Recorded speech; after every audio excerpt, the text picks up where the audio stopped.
Hello viewers, welcome to our channel. నేను Charan Parimi. AP governor ప్రభుత్వానికి ఏమన్నా కార్యకర్త లేకపోతే మరేంటి అనే ప్రశ్న వస్తుంది. ఈరోజు అసెంబ్లీ సమావేశాలు చూస్తే అసలు అసెంబ్లీ సమావేశాల్లో మొట్టమొదట గవర్నర్ స్పీచ్ అనేది ఉంటుంది. అది సాంప్రదాయంగా వస్తున్న పద్ధతి. సో గవర్నర్ వచ్చాడు, స్పీచ్ ఇచ్చాడు, ఇంతవరకు బాగానే ఉంది. కానీ ఇక్కడ జరిగింది ఏంటంటే, గవర్నర్ స్పీచ్ ఎప్పుడైనా సరే రాష్ట్ర ప్రయోజనాల గురించి చాలా బ్యాలెన్స్డ్గా రెండు పార్టీలకి ఒక ప్రాధాన్యత ఇస్తూ, ప్రతిపక్ష హోదా ఉన్నా లేకున్నా ప్రతిపక్షంగా గవర్నమెంట్ని ప్రశ్నించే పొజిషన్లో మరో పార్టీ ఉంది కాబట్టి వాళ్ళకి ఇవ్వాల్సిన ప్రాధాన్యత వాళ్ళకి ఇవ్వాలి, అలాగే గవర్నమెంట్కి ఇవ్వాల్సిన ప్రాధాన్యత గవర్నమెంట్కి ఇవ్వాలి. సో ఈ బ్యాలెన్స్ అనేది అవసరం. ఎందుకంటే ఎప్పుడైనా సరే ఈ గవర్నర్ అనే వ్యక్తి ఒక పార్టీకి సంబంధించిన వ్యక్తి కాదు. ఆయన పార్టీలో రాజకీయంగా ఎదిగి రావచ్చు, అలాగే ఒక పార్టీ ఆయనకి ఆ పగ్గాలు ఇచ్చుండొచ్చు, గవర్నర్గా పంపించి ఉండొచ్చు. కానీ ఇన్ని జరిగినా సరే ఒక పార్టీకి సంబంధించిన వ్యక్తిగా ఎప్పుడు కూడా బిహేవ్ చేయకూడదు. అలాగే ఒక పార్టీకి ఆయన స్టాండ్ తీసుకోకూడదు. ఆయన ఎప్పుడూ కూడా రాజకీయాలకు అతీతంగా న్యూట్రల్గా ఉండాలి. ఇలా చేసిన గవర్నర్లు మనకు అనేక మంది ఉన్నారు. గతంలో కూడా గొప్ప పేరు తెచ్చుకున్న వాళ్ళు కూడా ఉన్నారు. కాకపోతే ఇప్పుడు చూసుకుంటే ఈ గవర్నర్ పరిస్థితి కాస్త తేడాగానే ఉంది. ఎందుకంటే ఈ గవర్నర్ అసెంబ్లీలో మాట్లాడిన మాటలు కావచ్చు, ఆయన చేసిన వ్యాఖ్యలు ఎందుకనో ఈ గవర్నర్ స్థాయికి తగ్గట్టుగా అనిపించట్లేదు. చూస్తే గవర్నర్ ఏమన్నారంటే, ఇప్పుడు ఏపీలో గత ప్రభుత్వం కాలంలో జరిగిన కొన్ని నష్టాలు, కొన్ని విధ్వంసాల గురించి మాట్లాడి, అలాగే ఈ ప్రభుత్వం ఏం చేయబోతుంది అంటే ఏదో ఈ ప్రభుత్వం మేనిఫెస్టోని ఆయన వివరిస్తున్నాడు. గవర్నర్ గారికి మేనిఫెస్టోతో పని ఏముంది? అసెంబ్లీ సమావేశాలు జాగ్రత్తగా జరపండి, అట్లాగే ఇట్లాంటివి కదా చెప్పాలి.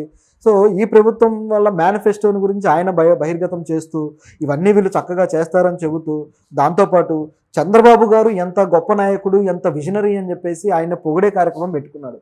అసలు గవర్నర్లు చేయాల్సిన పనేనా ఇది అనే ప్రశ్న వస్తుంది.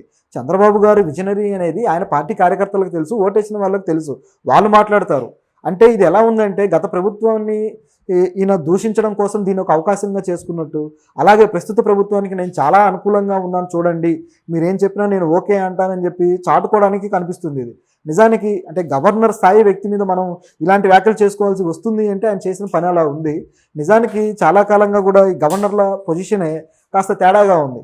ఎందుకంటే గవర్నర్లు అనేవాళ్ళు ఏదైనా ప్రభుత్వం కావచ్చు, సీఎం కావచ్చు, ఎవరి మాట వినకుండా కాస్త దారి తప్పుతున్న క్రమంలో లేదా కొన్ని వివాదాస్పదమైన చట్టాలు తీసుకొచ్చిన క్రమంలో వీళ్ళు ఆ ప్రభుత్వాన్ని మందలించే పరిస్థితిలో ఉండాలి.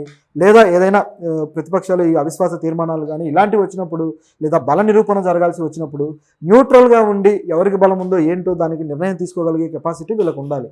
ఇవన్నీ కాకుండా గత కొద్ది కాలంగా గవర్నర్లు ఏం చేస్తూ వస్తున్నారంటే, ఇది ఇప్పుడనే కాదు, దాదాపు కాంగ్రెస్ గవర్నమెంట్ ఉన్నప్పటి నుంచి కూడా ఈ గవర్నర్ల పద్ధతి, గవర్నర్లను వాడుకోవడం అనేది పూర్తిగా ఈ రాష్ట్రాలకు సంబంధించి ప్రభుత్వాలకు వ్యతిరేకంగానో, లేకపోతే సెంట్రల్ గవర్నమెంట్ ఎవరైతే ఉన్నారో ఆ సెంట్రల్లో ఉన్న వాళ్ళ భావజాలానికో లేదా వాళ్ళ ప్రయోజనాల కోసం తగ్గట్టుగా గవర్నర్లను వాడటం జరిగింది. అంటే వాళ్ళకు వీళ్ళు ఒక వాలంటీర్స్గా ఇక్కడ పనిచేస్తూ వస్తున్నారు. సో ఆ విధంగా ఉందన్నమాట. మహారాష్ట్రలో చూసాం. మహారాష్ట్రలో ఏదైతే ఈ శివసేన పార్టీ చీలిక ఉందో, ఈ చీలిక తర్వాత షిండేకి అధికారం రావడం కావచ్చు, సీఎం అవ్వడం కావచ్చు, ఇందులో కీలకంగా వ్యవహరించింది గవర్నరే. సో ఆయన వీళ్ళు బల నిరూపించుకోవాలని పెడుతూనే అనేక విధాలుగా కొర్రీలు వేస్తూ అడ్డుకుంటూ అది చేసి ఇది చేసి మొత్తానికి ఈయన సీఎం చేయడానికి కృషి చేశారు. అది అందరికీ, రాజకీయం చూసిన వాళ్ళందరికీ కనపడింది. దీంతోపాటు ఢిల్లీలో కూడా ఢిల్లీ అధికారాలు పూర్తి స్థాయిలో గవర్నర్కు ఉంటాయా లేకపోతే సీఎంకు ఉంటాయా అని పెద్ద డిస్కషన్ బయలుదేరి గవర్నర్ ప్రతిదానికి అడ్డుపడ్డము, ప్రతి చట్టాన్ని కూడా ఆయన ఖండించడము, ఈ విధంగా చేస్తూ వచ్చాడు. మొన్న కూడా కేజ్రీవాల్ జైల్లో ఉండి ఆరోగ్యం బాగాలేదు, ఆయన ఆరోగ్యం క్షీణిస్తూ ఉంది అని చెప్పేసి కోర్టుకు పిటిషన్ పెట్టుకొని బెయిల్ అడిగితే దానికి గవర్నర్ రియాక్ట్ అవ్వాల్సిన అవసరం ఏముంది? ప్రతిపక్ష పార్టీలు ఉన్నాయి, ప్రతిపక్షాలు రియాక్ట్ అవ్వచ్చు, బీజేపీ పార్టీ ఉంది, బీజేపీ రియాక్ట్ అవ్వచ్చు. అదంతా కాకుండా గవర్నర్ రియాక్ట్ అవుతున్నాడు. అది కూడా ఏంటంటే ఆయన కావాలనే ఇలా చేస్తున్నాడు, ఆయన చక్కెర లెవెల్స్ పడిపోవడానికి, ఆ షుగర్ లెవెల్స్ పడిపోవడం కోసం సరిగ్గా ఆహారం తీసుకోవట్లేదు, సో ఇది సరైనదేనా కాదా అని చెప్పేసి ఆయన మాట్లాడడం జరిగింది. సో ఇట్లా అంటే దానికి మళ్ళీ ఆపు కూడా సెటైర్ వేసింది. ఆపు ఏం సెటైర్ వేసిందంటే, ఈ గవర్నర్ డాక్టర్ అని మాకు తెలియదు, మరి ఈయన డాక్టర్ లాగా అద్భుతమైన సూచనలు చేస్తున్నాడు ఏంటిది అని చెప్పేసి ఆపు ప్రతినిధులు కూడా ఆశ్చర్యపోయారనమాట. అంటే వాళ్ళు సెటైర్, ఆయన డాక్టర్ కాకపోయినా ఈయన ఎందుకు ఇలాంటి సూచనలు చేస్తున్నాడు అని చెప్పేసి. నిజమే కదా, ఒక ప్రతిపక్షాలు ఉన్నాయి, వాళ్ళు రియాక్ట్ అవ్వాలి. ప్రభుత్వానికి సంబంధించి ఏదైనా సరే న్యూట్రల్గా ఉండాల్సిన గవర్నర్ రియాక్ట్ అవ్వాల్సిన అవసరం ఎంతవరకు ఉంటుంది అనేది ప్రశ్న.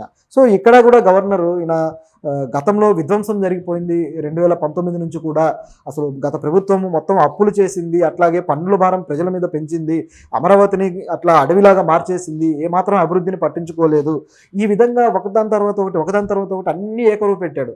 ఇవన్నీ నిజాలే కావచ్చు, కానీ ఆ నిజాలని ఇట్లా ఇంబ్యాలెన్స్డ్గా చెప్పాల్సిన పని లేదు. గత ప్రభుత్వం చేసిన మంచి గురించి కూడా చెప్పొచ్చు కదా, మరి చెప్పలేదు ఎందుకు? అంటే ఈయన టీడీపీ కార్యకర్తలాగా బిహేవ్ చేయాలన్నా? అలాగే టీడీపీకి సంబంధించి కూడా ఏం మాట్లాడారంటే, మెగా డిఎస్సి తీసుకొస్తున్నారు టీడీపీ, ఇది చాలా గొప్ప విషయం అన్నారు. ఓకే, సంతోషం. దాంతోపాటు ఇక ఉద్యోగాల విషయంలో కావచ్చు, తర్వాత ఈ ఇసుక పాలసీని చేసిన విషయంలో కావచ్చు, ఇవన్నీ కూడా టీడీపీకి ఒక మంచి క్రెడిట్ కట్టబెట్టే పద్ధతిలో మాట్లాడారు. సో దాంతోపాటు ఆ ల్యాండ్ టైటిలింగ్ యాక్ట్ కావచ్చు, ల్యాండ్ టైటిలింగ్ యాక్ట్ రద్దు చేస్తామని చెప్పేసి చెప్పడం జరిగింది. సో దాని విషయంలో కూడా హర్షం వ్యక్తం చేశాడు. అట్లాగే ఇంకా మరొకటి ఈ మద్యం దుకాణాలకు సంబంధించి కావచ్చు, ఆ తర్వాత ఈ పెన్షన్స్ సంబంధించి కావచ్చు, పెన్షన్స్ రాగానే బాగా ఏదైతే వాళ్ళ సూపర్ 6లో ఉందో అది చాలా చక్కగా అమలుపరచడం. సో వీటన్నిటి మీద మెచ్చుకున్నాడు. అలాగే ఇంతవరకు బాగానే ఉంది, ఎందుకంటే ప్రభుత్వం చేస్తున్న మంచిని మెచ్చుకోవాలి, అది ఏ పొజిషన్లో ఉన్నా సరే. కానీ చంద్రబాబు విజనరీ, ఈ ప్రభుత్వం అద్భుతంగా పరిపాలించబోతుంది, దీనికి ఎప్పుడూ నా మద్దతు ఉంటుంది, అది ఇదని చెప్పి మాట్లాడారు. సో ఇది గవర్నర్ స్థాయికి తగినట్టుగా కనపడటం లేదు. మద్దతు ఇవ్వాల్సిందే, కాకపోతే బ్యాలెన్స్ అవసరం. ఇప్పుడు వీళ్ళకి ఇలాంటి చెప్పడం వల్ల గవర్నర్ నుంచి మాకు ఇంకా ఏ అడ్డు ఆపు ఉండదు, సో మేమేమైనా చేయొచ్చు, ప్రతిపక్షాల మీద ఎలాంటి యాక్షన్ అయినా తీసుకోవచ్చు అనే ఒక అహం క్రియేట్ అయ్యే అవకాశం కూడా లేకపోలేదు. సో ఇది ఒక గ్రీన్ సిగ్నల్ ఇచ్చినట్టు అవుతుంది. ఇలాంటి విషయంలో కాస్త సంయమనంతో ప్రవర్తిస్తే